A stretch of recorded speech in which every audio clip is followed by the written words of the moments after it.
Right now, someone in Australia is earning $24.95 an hour, staring at their bank account on a Wednesday night and wondering if they can afford a takeaway coffee tomorrow. At the same time, someone else is pulling in $350,000 a year, staring at their bank account on that same Wednesday night, wondering why they still feel broke. Both of these situations are real.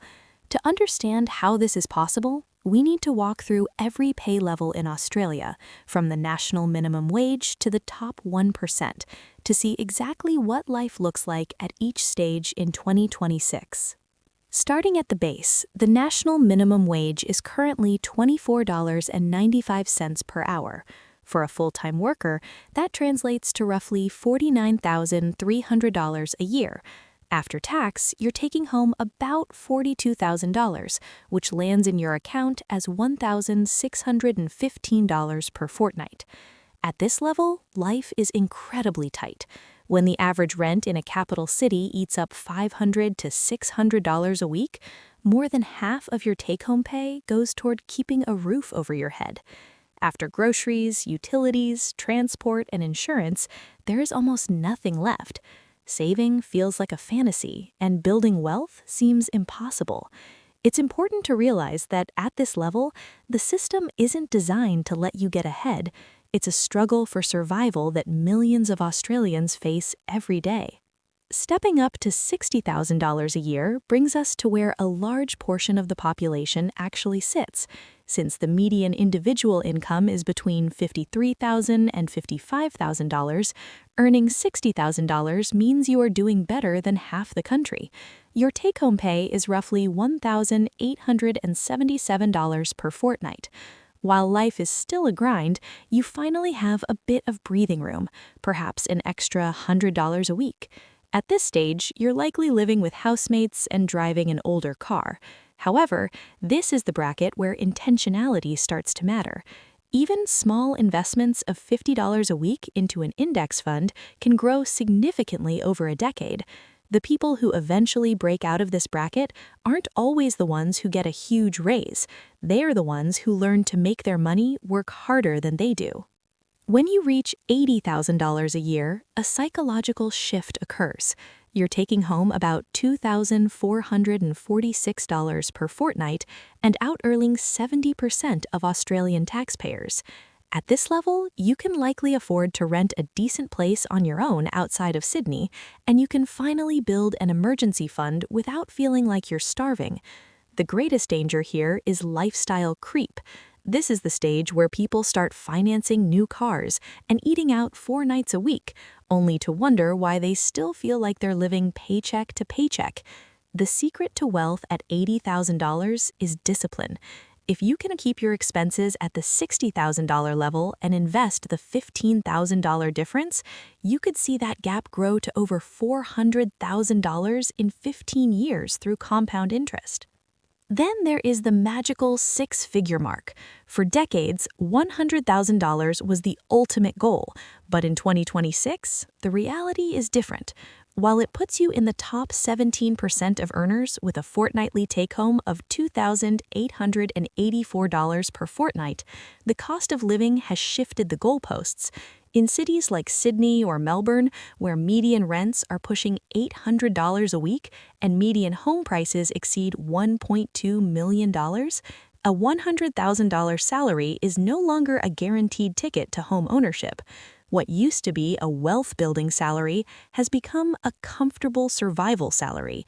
You aren't struggling like those on minimum wage, but you aren't rich by modern standards either. Crossing into the top 10% of taxpayers requires a salary of $130,000. Here, your take-home pay is approximately $3,839 per fortnight. This is the range where wealth building becomes genuinely accessible. You can live well, save consistently, and still enjoy your weekends. However, the biggest trap at this level is comparison. You start socializing with people earning double your income, and suddenly your $130,000 feels small. It isn't. If you stay disciplined and avoid upgrading your lifestyle every time your income ticks up, this level can change your entire financial future. At $180,000, you enter the top 5%. Your take-home pay is nearly $5,000 every 2 weeks, but you begin to feel the weight of the tax system as the government keeps nearly $1 out of every $3.50 you earn. Life at this level is defined by options. You can choose where to live and how aggressively to build passive income.